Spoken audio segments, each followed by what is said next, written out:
எப்படி வந்து கழுவி ஊத்துனாரு தெரியல. அவரு நான் கேக்குறது இப்போ வந்து அவர் சூப்பர் ஸ்டார் ஆயிட்டாரு. கழுவி ஊத்துனாரு வந்து சூப்பர் ஸ்டார் ஆயிட்டாரு. உங்க அண்ணன் வந்து அரசியல் சூப்பர் ஸ்டார் ஆயிட்டாரு.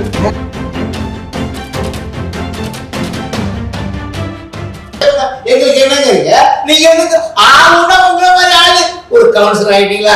என் கவுன்சிலர் ஆகி அங்க புறம்போக்கு எவ்வளவு இருக்கு, அங்க வந்து இருக்கிற சுடுகாடு வந்து பட்டாளம் இருக்கா இல்ல வந்து புறம்போக்குல இருக்கா? நீங்க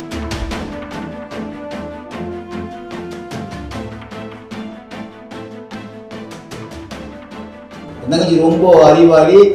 ஒத்துக்கிறேன், அறிவாளி தான். புதுக்கூட்டத்துல 10 நிமிடத்தில் தான் சந்தித்தார்னு ஆணித்தரமா பேசிருக்காங்க. அந்த அறிவாளி தானே நீங்க சொன்ன அறிவாளி தானே பேசிருக்காங்க. அதாவது என்னன்னா பேசுற போய் எல்லாமே சரியா பேசிடுவாங்களாங்க. அறிவாளி தானே பேசிருக்காங்க.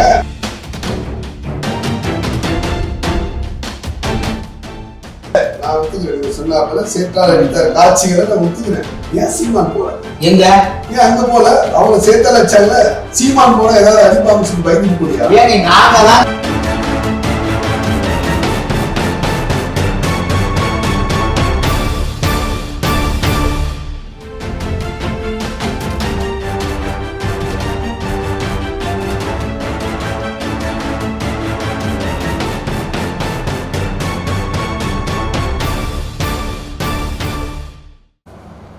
நம் தமிழ் நேயர்களுக்கு வணக்கம். இன்றைக்கு அரங்கத்துக்கு வந்திருப்பவர் நாம் தமிழ் கட்சியினுடைய கொள்கை பொறுப்பு செயலாளர் இடிமுரசாமி வந்திருக்காரு. அண்ணா வணக்கம். வணக்கம்.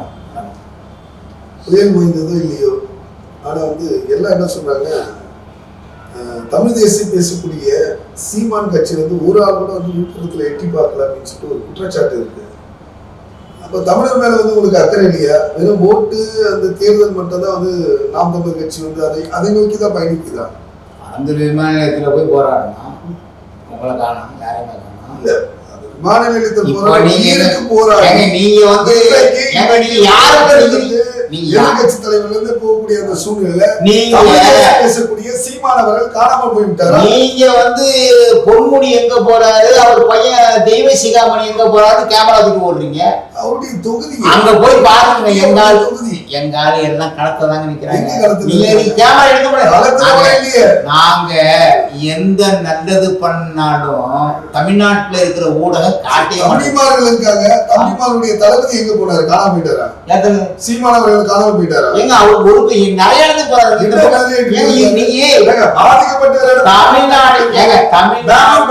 தமிழ்நாடு இன்னைக்கு போராட்ட களமா இருக்கு. எங்க பார்த்தாலும் வந்து மீனவர் பிரச்சனை, ஆசிரியர் போராட்டம், செவிலியர் போராட்டம், போக்குவரத்து தொழிலாளர்கள் போராட்டம், மருத்துவர்கள் போராட்டம்.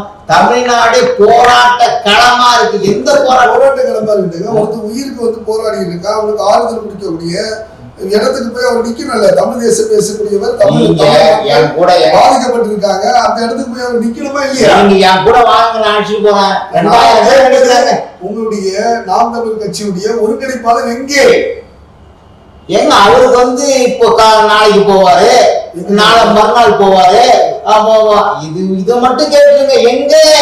எங்க வந்து ஒருங்கிணைப்பாளர் இதை மட்டும் கேட்டு நல்லதெல்லாம் வந்து போட்டுறாதீங்க. அந்த கனிமம் அது பண்றாங்க, அதுக்கு வந்து அந்த பிரச்சனை தமிழகத்துக்கு சம்மந்தமே இல்லை அப்படின்றாங்க. தமிழ்நாட்டு கவர்மெண்ட்டுக்கு அதுக்கு சம்மந்தமே இல்லை. நீங்க சொல்றீங்க சொல்லிருக்காரு உங்க, அப்ப நீங்க உங்க முதலமைச்சர் சொல்றாரா? முதலமைச்சர் என்ன சொல்றாரு? இந்த அரசுக்கு அதுக்கு சம்மந்தம் இல்லை அப்படின்னு சொல்லியிருக்காரு. நீங்க முதலமைச்சரா இருக்கிறதோட தயவு செய்து ராஜினாமா கொண்டு போயிருங்க. இந்த மண்ணுல முதலமைச்சரா இருக்கிறீங்க. இந்த மண்ணுக்கு நீங்க தான் வந்து முதல்வர். நீங்க அட்மினிஸ்ட்ரேட்டிவ் உங்க இருக்கு, காவல்துறை உங்க கையில இருக்கு. இந்த மண்ணுல ஒருத்தன் வந்து கனிமத்தை பிரிக்கணும், தனிம பொருளை பிரிக்கணும் வர்றான், அவங்களோட சோதனை வெட்டலாம். நீங்க வந்து எங்களுக்கும் அவர்கள் 40 MP எதுக்குங்க வைக்கிறீங்க? செயல்பாடுகள் தான் தெளிவா சொல்லியிருக்காரு. மாநில அரசுக்கு அதுக்கு வந்து சம்மந்தமே இல்லை அப்படின்னு சொல்லிட்டு அதுக்கான என்னன்னு சொல்லிட்டு இப்படி பேசினா எப்படி? ஏங்க சுங்கஞ்சாவடியில வந்து யாராவது ஜிஎஸ்டி கொடுக்க மாட்டேன்னு போராட்டம் பண்றீங்க. எங்களுக்கு நிதி ஒதுக்க மாட்டேங்கிறாங்க, எங்களுக்கு கொடுக்கவே இல்லைங்க அப்படி குறை சொல்றீங்க. அதுக்கு எது குறை சொல்றீங்க? அப்புறம் சுட்டி காட்டுறீங்க. என்ன சின்னது சுட்டி காட்டுறீங்க நீங்க? அதுக்கு மட்டும் நீங்க வந்து இங்க இருந்து போயிட்டு எங்க அண்ணன் ராசா பேசுறாரு, எங்க அக்கா கனிமொழி பேசுது, அங்க போய் வாய் கிழியே பேசுறீங்களே. அதை விடுங்க. ஏங்க இப்போ அதாவது வந்து என்னன்னா, இந்த புயலால் பாதிக்கப்பட்ட மக்களுக்கு வந்து 2000 கோடி வந்து தேவைப்படும் சொல்லி மத்திய அரசு, ஒன்றிய அரசு வந்து கோரிக்கை வச்சிருக்காங்க. சரி, நீங்க உங்களுடைய கட்சி சார்பில் நீங்க அதை பத்தி என்ன சொல்றீங்க? கருத்து நியாயமா இல்லையா? நாங்க எங்க குடுக்கணுங்க. ஆட்சி அதிகாரத்துல உள்ளவங்க வந்து குடுக்கு நவாடு வண்டியில வந்து இதுவரை 9 லட்சம் கோடி கடை வாங்கிருக்கீங்க. என்ன பண்ணிருக்கீங்க? மக்களுக்கு 9 லட்சம் கோடி கடை வாங்கி என்ன பண்ணீங்க? நாங்க வந்து டிவி கொடுத்தோம், மிஷின் கொடுத்தோம், கிரைண்டர் கொடுத்தோம். அதெல்லாம் சென்ற ஆட்சி. எந்த ஆட்சியில? எந்த ஆட்சியில? எந்த ஆட்சியில? 5000 கொடுத்தீங்களா? 5000 பாதிக்கப்பட்ட நீங்க வந்து ஈரோட்டு தேர்தல் ஐயா ஈவிகே சிவங்கம் வந்து அதாவது மரண படுக்கையில் படுத்திருக்கிற ஐயா வேட்பாளர் நிற்கும் போது நான் போனேன். அங்க போய் அந்த 15 நாள் நீங்க பார்த்தீங்கன்னா தமிழ்நாட்டில் இருக்கிற எல்லா அமைச்சர் மக்கள், சட்டமன்ற உறுப்பினர்கள், நாடாளுமன்ற உறுப்பினர்கள், ஒன்றிய செயலாளர், பகுதி செயலாளர், தொகுதி செயலாளர், மாவட்ட செயலாளர் எல்லாரும் அங்கதான் தெருவுக்கு 50 உட்கார்ந்தாங்க. இதுல விட எல்லா ஆளுங்கட்சியும் சார்ந்தவர்கள், எந்த ஆட்சி இருந்தாலும் சரி, ஆளுங்கட்சியினுடைய இடைத்தேர்தல் இருந்தாலும் சரி, அந்த இடைத்தேர்தல் வந்து பேசக்கூடிய ஒரு பொருள் தானே. இப்படி பேசுனா எப்படி? நீங்க யாரு? நீங்க வந்து மக்களுக்கு செஞ்சுட்டு நாங்கள் இந்த திட்டத்தை இந்த ஆண்டில் நிறைவேற்ற இவ்வளவு மல்லு கட்டக்கூடிய நீங்கள் 13 ஆண்டுகளாக வந்து தேர்தல் செல்லக்கூடிய நீங்கள் ஒரே ஒரு கவுன்சிலர் சீட் வாங்கியிருக்கீங்க. ஒரு கவுன்சிலர் சீட் ஜெயிச்சிருக்கீங்க. ஒரு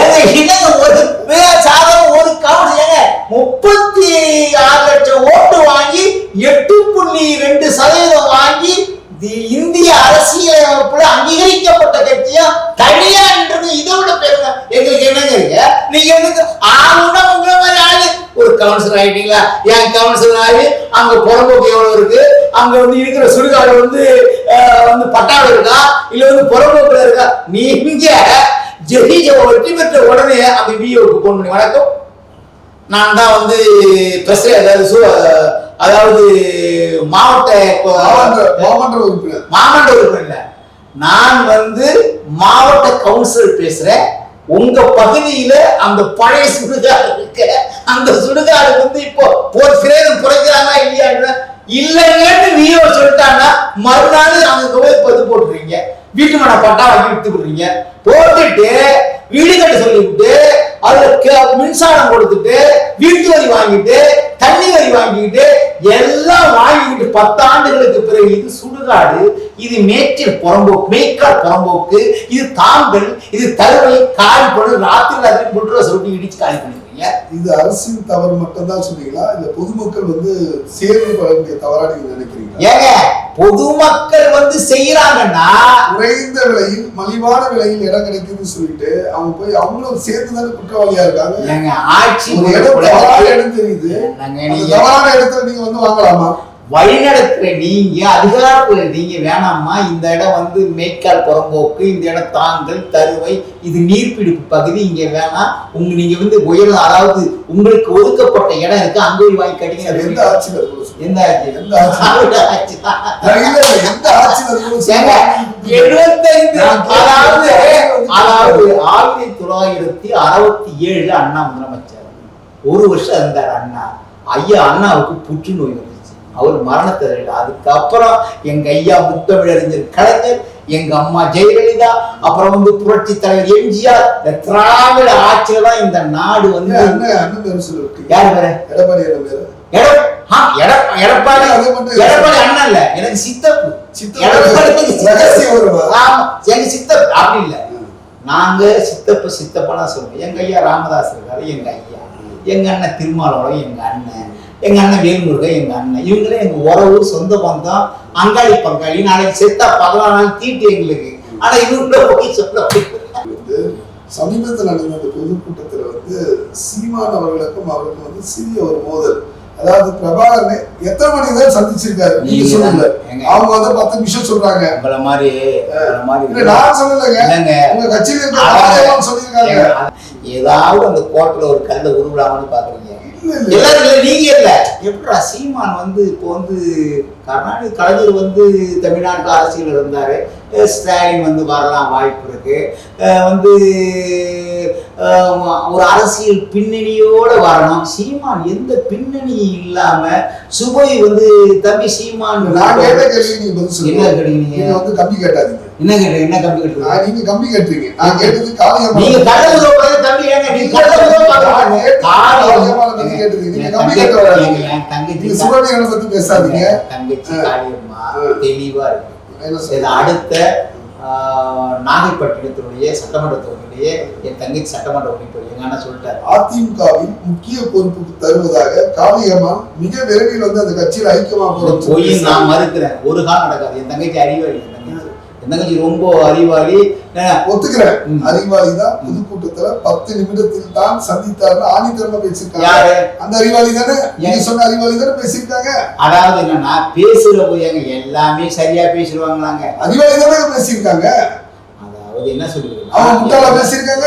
அறிவாளி தானே பேசிருக்காங்க. நீங்க அது சொல்லங்க, அது சொல்ல சொல்றாங்கன்னு தான் சொல்லுது. எல்லா அவங்க என்ன சொன்னா 10 நிமிடம் சந்தித்ததாக வந்து நீங்க வந்து முடிவு பண்ணியே கவுக்குன்னு பேசுறீங்க. நான் சொல்றேன் தங்கச்சி வந்து அதை சொல்ல நான் மறுக்கிறேன். என்னன்னா எல்லாரும் அது சொல்லுதா அண்ணா வந்து 10 நிமிடம் சீமான் அண்ணா அவர்கள் வந்து அவங்க வந்து பிசுன்னு சொல்றதுனால வந்து அவங்களுக்கு வந்து மிகப்பெரிய ஒரு கோபத்துல இருக்காங்க அப்படின்னு நான் சொல்லல. பேசுவதை நான் பதிவு செய்கிறேன். அன்னைக்கு வந்து மாவிடு நடந்தல. தங்கச்சி எங்கிட்ட வந்து 10 நிமிஷம் பேசிச்சு. என்னடா எப்படா இருக்கு, நல்லா இருக்கிறாங்க அப்படின்னு சொல்லி அப்புறம் மகிழ்ச்சியா இருக்கு தங்கச்சி. ஏன்னா வந்து ஒரு 10 ஆண்டு காலம் இந்த தமிழ் தேசிய அரசியல்னு நான் தான் சொல்றேன். ஒரு வாரம் சொன்னாங்க எல்லாமே சரியா 100% சரியா கிடைக்கக்கூடாது. நீங்க தெரியல, உங்களுக்கு நிறைய கதை சொல்லலாம். இப்போ தினகர பத்திரிகை அலுவலகம் ஏன் எரிக்கப்படுது உங்களுக்கு தெரியும் நினைக்கிறேன்.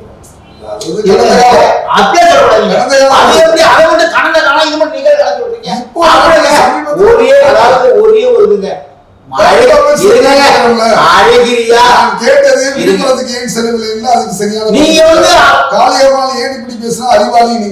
அறிவாளி சொன்னது உண்மைதானே? என்ன சொல்லுது அறிவாளி நீங்க அவங்க சொன்னது உண்மைதானே? என்ன சொல்லுது சரி, அவர்களை எத்தனை நிமிடம் சந்தித்தார் சீமான் அவர்கள் அப்படின்னு நீங்க சொல்லுங்க. நீங்க சொல்லுங்க. கட்சியுடைய கொள்கை பரப்பாளர் எத்தனை நிமிடம் சந்தித்தார் சொல்லுங்க. அது எங்க அது எங்க அண்ணனுக்கும் தலைவருக்கு தான் தெரியும். தலைவருக்கும் தெரியும். நீங்க எவ்வளவு உயர்ந்த கருத்துக்கள்லாம் இருக்கு. நீங்க இந்த ஆமகை சாப்பிட்டது நீங்க திமுக பேசுறீங்க. நீங்க கவர் வாங்கிட்டு பேசுறீங்க. எவ்வளவு நல்ல செய்தி இருக்கு. என்ன நல்ல செய்தி இருக்கு. இன்னைக்கு வந்து மக்கள் வந்து கொதிச்சு எழுந்து இதுவரை எங்கடா போனீங்க, இந்த பக்கமே வரல, அப்பனும் பிள்ளைங்க இப்ப வந்துருக்கீங்க, சேர்த்தால் அடிச்சுங்க. அதை பத்தி பேச மாட்டேங்கிறீங்க. ஆமை கறித்துனாரு, உடும்பு கறித்துனாரு, இதெல்லாம் பேச இல்ல. நான் ஒத்துக்கிறேன். நீங்க சொன்னால சேற்றால் அடித்த காட்சிகளை நான் ஒத்துக்கிறேன். ஏன் சீமான் போல எங்க ஏன் அங்க போல அவங்க சேத்தால் அடிச்சாங்கல, சீமான் போல ஏதாவது அடிப்பாங்கன்னு சொல்லிட்டு பயந்துட்டு போலியா? ஏங்க நாங்க தான் மக்களை நேருக்கு நேருக்கு சந்திச்சீங்க. எங்க ஏன் போல நீங்க பாத்துக்கீங்க. ஏங்க போல எங்க இருக்காங்க தம்பிங்க. நீங்க ஊடகத்துல காட்டுனா விட்டுருங்க. நீங்க திமுகவுல ஒரே நிமிஷம் உங்களுடைய இது இருக்குல்ல இன்பநிதி வந்தா கூட அப்படியே கீழே மேல எடுப்பீங்க. நீங்க நாங்க இவ்வளவு தூரம் பண்றோம், அதை காட்ட மாட்டேங்கிறீங்க. கலைஞர், தளபதி, அப்புறம் வந்து சேப்பாக்கத்தின் சேப்பாரா உதயநிதி, அவரு மகன் இன்பநிதி வந்துட்டா 2000 கேமரா படிச்சு படிச்சு படிச்சு எடுக்கிறீங்க. எங்களை ஒரு ஆளு கூட 12 ஆண்டு தான் இந்த மண்ணுடைய வாழ்வு வைக்கிறீங்க. எங்க எடுத்துங்களா? ஒரே ஒரு நீங்க வந்து அப்பட்டமான போய் சொல்றீங்க. இன்னைக்கு சீமான் நீங்க வந்து உண்மையிலேயே எந்த தொலைக்காட்சியாவது ஒளிபரப்பாம இருக்காங்களா? அத்தனை தொலைக்காட்சி வந்து பதிவு பண்ணுங்க. உங்க தலையெழுத்துங்க பொலிச்சு நடிக்கிறாங்க, எங்களை காட்ட மாட்டேன்றாங்க. உங்க தலையெழுத்துன்றீங்க. போட்டோ அப்புறம் வந்து புகைப்படம் எடுக்கிறது.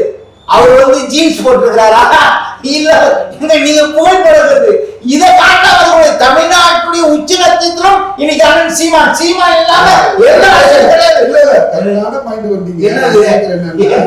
அதே பொதுக்கூட்டத்துல என்ன சொன்னாருன்னா சூப்பர் ஸ்டார் ரஜினிகாந்த் வந்து அந்த ரஜினிகாந்த் வந்து சூப்பர் ஸ்டார் அரசியல வந்து நான் வந்து சூப்பர் ஸ்டார் சொல்றாரு. அதான் நான் சொல்றேன் தமிழ்நாட்டுல ரஜினிகாந்த் வந்து நீங்க உங்களுடைய இதே சீமான் அண்ணன் அவர்கள் வந்து எப்படி வந்து கழுவி ஊத்துனாரு தெரியல. அவரு நான் கேக்குறது அண்ணன் என்ன சொன்னாரு, இப்போ வந்து அவர் சூப்பர் ஸ்டார் ஆயிட்டாரு. சீமான் கழுவி ஊத்துனாரு வந்து சூப்பர் ஸ்டார் ஆயிட்டாரு. உங்க அண்ணன் வந்து அரசியல் சூப்பர் ஸ்டார் ஆயிட்டாரு. உங்களுக்கு நீங்களே நான் சொல்றது நான் கேக்குறேன், உங்களுக்கு நீங்களே பண்றீங்க. உங்களுக்கு செஞ்சு சூப்பர் ஸ்டார் கவுன்சிலரா இருந்திருக்கணும்ல, ஒரே ஒரு கவுன்சிலரா இருக்கலாம்ல. அதே சூப்பர் ஸ்டார் அதே சூப்பர் ஸ்டார் ஒரு கவுன்சிலரா இருக்கலாம்ல, ஏன் ஆகல? சரிங்க, ஆகாம சூப்பர் ஸ்டார் ஒரு பந்தி வச்சுக்கோமா, ஒரு பந்தி வச்சுக்கோமா. எங்க அண்ணன் சீமானை கொடுப்போம், நாங்க 1 மணி நேரம் பேசுறோம், நீங்க 1 மணி நேரம் பேசுறீங்களா? திமுகவுடைய பேச்சாளர்கள் வந்து இருக்காங்க, இல்லைன்னு சொல்றாங்க. அதை நான் ஏத்துக்கிறேன். எந்த கருத்து மறுத்து உங்களுடைய கருத்து பரவாயில்ல. 2026 இதே 8.5% வந்து சீமானாளர்கள் வாக்கு வங்கியை தக்க வைப்பாராம்.